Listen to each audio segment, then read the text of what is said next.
பிரியமானவர்களே, இயேசு கிறிஸ்துவின் பரிசுத்தமுள்ள நாமத்தில் உங்கள் அனைவருக்கும் என் அன்பின் ஈஸ்டர் நல்வாழ்த்துக்கள். கர்த்தருக்கு மகிமை உண்டாகட்டும்.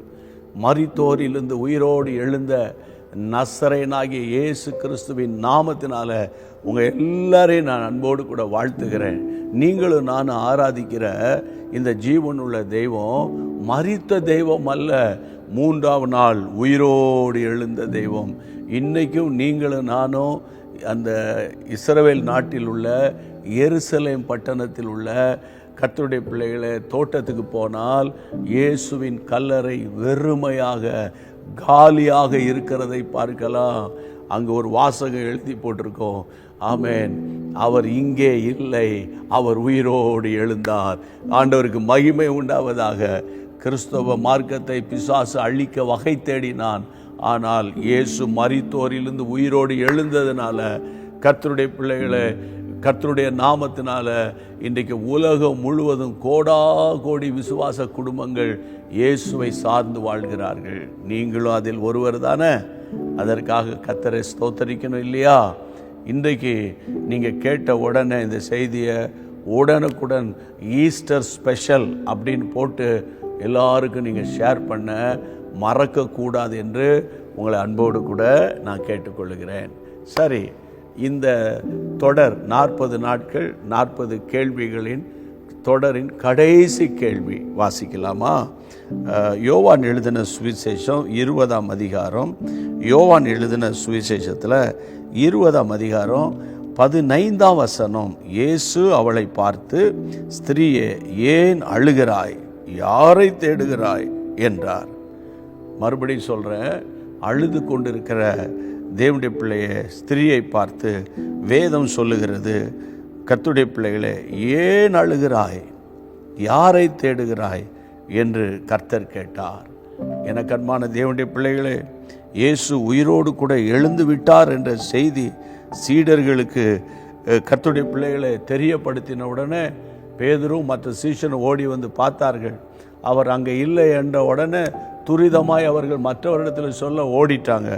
ஆனால் அந்த வசனத்தின் அந்த அதிகாரத்தின் 20ஆம் அதிகாரம் 11ஆம் வசனத்தின்படி மரியாள் கல்லறையின் அருகே வெளியே நின்று அழுது கொண்டிருந்தாள். அப்படி அழுது கொண்டிருக்கையில் அவள் குனிந்து கல்லறையை பார்க்கிறாள். மரியாள், ஆண்டவரே, உம்முடைய சரீரத்தை காணோமே, இயேசுவே நீர் இங்கே இல்லையே என்று அழுது கொண்டிருக்கிறார். அந்த ஸ்திரியை பார்த்து தான் இயேசு கேட்டார், கர்த்தருடைய பிள்ளைகளே, வசனம் சொல்லுகிறது, நீ யாரை தேடுகிறாய்? ஏன் அழுகிறாய்? எனக்கு அன்பான தேவனுடைய பிள்ளைகளே, இன்றைக்கு நான் கர்த்தருடைய நாமத்தினால சொல்கிறேன், இந்த நாட்களில் நீங்கள் யாரை தேடுறீங்க? எனக்கு ஒத்தாசை பண்ணுறதுக்கு எந்த ஒரு மனுஷனாவது வருவாரா? எனக்கு பணத்தை கொடுக்கறதுக்கு யாராவது வருவாரா? அல்லது எனக்கு சிபாரிசு பண்ணுறதுக்கு ஆண்டவரே இந்த ஆள் வந்தால் நல்லா இருக்குமே, இந்த அதிகாரி இருந்தால் நல்லா இருக்குமே என்று நீங்கள் யாரை தேடுறீங்க? ஆமென். கர்த்தருக்கு ஸ்தோத்திரம். ஒருவராலும் செய்யக்கூடாத அற்புதங்களை செய்கிற தேவன் உங்களோடு கூட இருக்கிறார். நீங்கள் அவரை தேடுங்க. கர்த்தரை கண்டடையத்தக்க சமயத்தில் அவரை தேடணும். அவர் சமீபமாய் வரும்போது நீங்களும் நான் அவரை நோக்கி கூப்பிடணும். இந்த நாட்களில் அப்படிப்பட்ட கிருபையை கர்த்தர் கொடுத்து இந்த ஈஸ்டர் நாளில் ஒரு உயிர்த்தெழுந்த ஒரு வல்லமை உங்கள் மேலே இறங்கி வரும்படி இப்பொழுது நான் ஜெபிக்க போகிறேன். நீங்கள் எவ்விடத்தில் இருந்தாலும் எங்கே இருந்தாலும் இன்றைக்கு ஒரு விசேஷித்த அபிஷேகத்தை பெற்றுக்கொள்ள போறீங்க. ஜெபிக்கலாமா? பரிசுத்த பிதாவே, வானத்துக்கும் பூமிக்கும் அதிகாரம் படைத்த இயேசு ராஜா, வானம் என்னுடைய சிங்காசனம், பூமி என்னுடைய பாதபடி என்று சொன்னீரே. இப்பொழுதும் ஆண்டவரே, இந்த ஈஸ்டர் உயிர்த்தெழுந்த ஞாயிற்றுக்கிழமை அன்று காலையில் ஆண்டவரே, ஸ்திரீயே ஏன் அழுகிறாய்? யாரை தேடுகிறாய் என்று விசாரித்த என் தெய்வம், யார் யார் இப்பொழுது கண்ணீரோடும் வியாகுலத்தோடும் வேதனையோடும் இழப்பின் மத்தியில் உட்கார்ந்து கொண்டிருக்கிறார்களோ அவர்களை ஆண்டவர் விசாரிக்கிற தேவன்.